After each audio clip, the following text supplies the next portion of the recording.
তরুণের ভবিষ্যৎ, তরুণী জাতির ভবিষ্যৎ নির্ধারণ করে, অভিজ্ঞতা নয়, সেই বিষয়টি নিয়ে।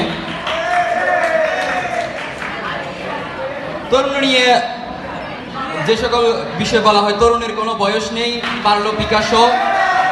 এই নবীন হৃদয় এখনো ক্ষমা মানেনি, এখনো স্বপ্ন দেখে এক নতুন প্রজন্মের আসের হাবিব। এই যে নতুন প্রজন্ম আমরা দেখতে পাই, যে অগাস্টে যে নতুন তেজের মধ্য দিয়ে আমাদের যে বিপ্লব হয়েছে সেটি আমরা দেখতে পাই।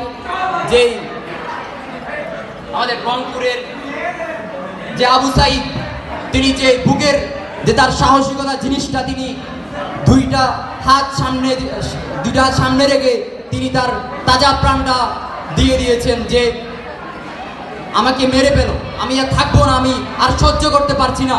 এই যে 2018 সালে আমি সেই যে বুকের তাজা প্রাণটা আমি এই তরুণের মধ্য দিয়ে আমি দিয়েছি, কিন্তু 2024 এসে যেন আমি কোনো সমাধান পাচ্ছি না। এখন তার যে জীবনটা আছে সে জীবনটা তাকে দিয়ে দিতে চায়, এবং আমরা দেখতে পাই মুগ্ধ সে শেষ পর্যায়ে যখন পানি করে লাগবে, কার পানি লাগবে আমরা দেখতে পাই জীবন, এই যে তাদের কর্মস্পৃহাগুলো।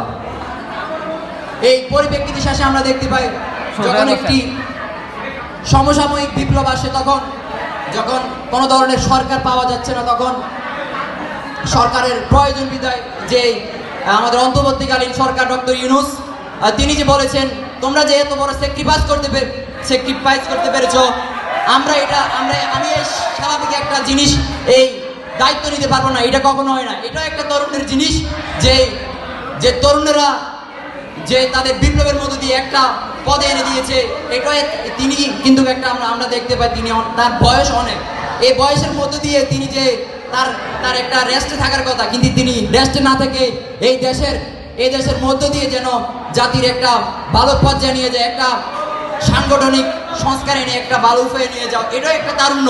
এই তারুণ্যের জিনিসটা আমাদেরকে বুঝতে হবে। এই তারুণ্যের মধ্য দিয়ে আমাদেরকে সকল উদ্দীপনা, সকল সজীবতা আছে সেগুলোকে আরো পরিপক্কভাবে আমাদেরকে বাস্তবায়িত করতে হবে।